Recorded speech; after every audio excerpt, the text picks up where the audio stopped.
to an interesting place and you pose a lot of questions, and that are human questions, and you can't answer them because each person has a different point of view, but it's good for them to stimulate that point of view. And also the idea of holding up a mirror to an audience so they recognise themselves. I mean, I think too many films are aspirational, where you're not blonde enough, you're not thin enough, you're not rich enough.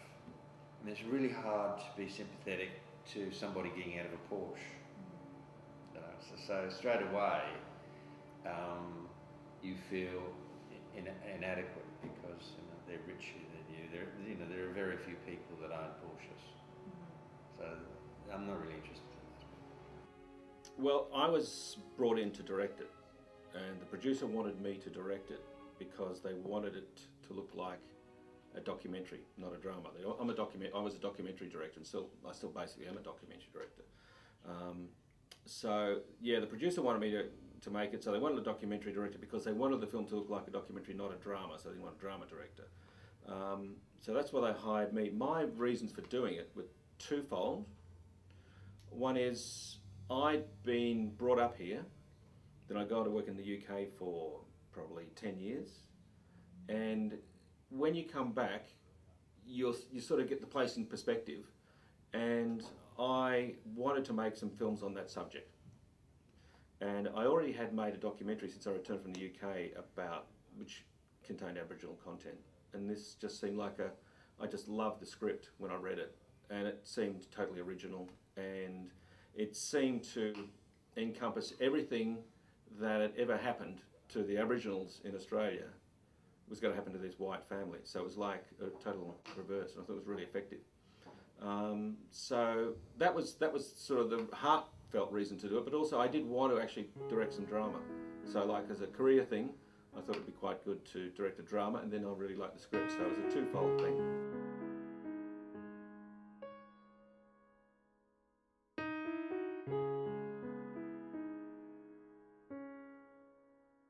I spent probably about the last sort of $8,000 of my savings going to the Territory, staying in Alice Springs, and then eventually finding a way to get a lift via a supply truck out to a community called Kintore, which is about 500 kilometres west of Alice Springs, so that's about as far away from anything as you can possibly get. And I spent 2 weeks there researching that script, and then came back, and the whole trip took me about 6 weeks, but by the end of it I had just completely revised the whole idea of the film. And I realised that many of the assumptions I've been making about what it was to be Aboriginal, what Aboriginal culture was, what their values were, and so on, were completely back to front. So, half the cast was Aboriginal, including Tommy Lewis, who was who's played the lead in a very well-known Australian film called The Chant of Jimmy Blacksmith, which you might know, directed by Fred Scapisi. And Tommy, I remember having the reading. Tommy played David the pastor in that production, and I remember him sort of like we had the first reading, and then everybody broke for coffee and so on. And Tommy picked up his guitar and started playing, and I was sitting there, absolutely drenched in sweat, trying not to look nervous. And I remember sidling up to David, to Tommy, and saying, "So how do you think it's going?" And he said, "Oh, this is great, mate. We never get to work on stuff like this."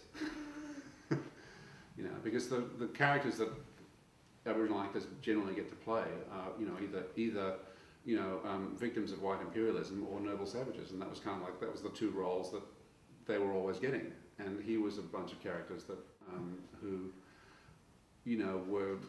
basically had the same foibles and the same complexity as all the white characters, and I think that was the thing that he really responded to. If the movie itself has merit, I think it's probably in that it kind of recast how you could present Aboriginal people on screen. Every other Australian film that you'll see looks like it's been cast in Sweden. Like there'll be blonde, blue-eyed people, and people of other ethnicities are just background to what is otherwise a sort of a blue-eyed sort of main storyline, boy meets girl and stuff. And we are the only Home Song Stories. Well, Home Song Stories, but the Weekend Out around the same time. but you know, we basically took three characters that for the last 5 years had been reviled by the majority of Australians and made them the heroes in a story about mateship, which is a sort of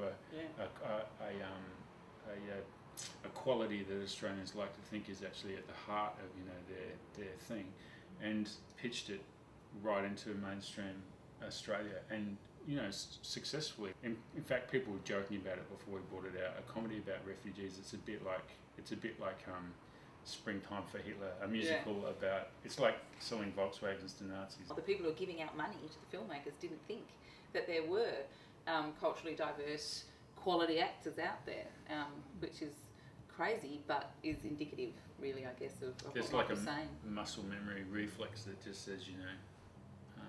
And that is partly because, as Michael says, in the end, the people, the actors coming from different cultural backgrounds, whether they be first or second generation, are the ethnic trouble in the background as a rule, and it is very rare for them to be seen on screens at all. But the thing is that, but it reflects Australia. Our lives are full of Asian people, Aboriginal people. I mean, our lives reflect the film. Like it's like this bizarre thing where, you know, if you took a snapshot of your life, you end up with a picture that looks a lot like Lucky Miles if you live in Australia, inner city Australia, anywhere. And yet, we seem to produce films that suggest that we're Sweden. Yeah. You know, like our suburban Sweden.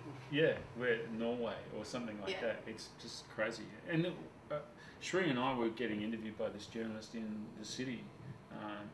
And he said, you know, why did you cast so many Asians in it? And we actually got his chair and turned him around to look at the street that was behind him.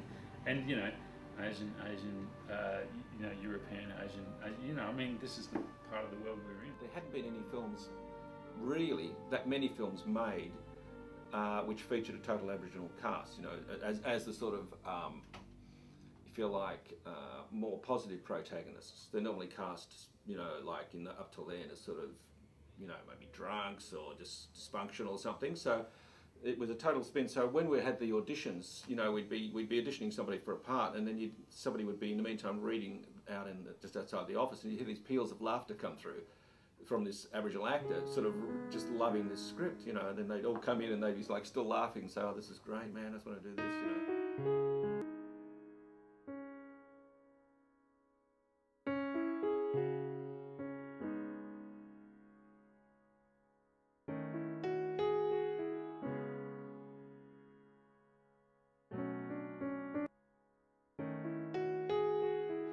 There's been a hell of a lot of work done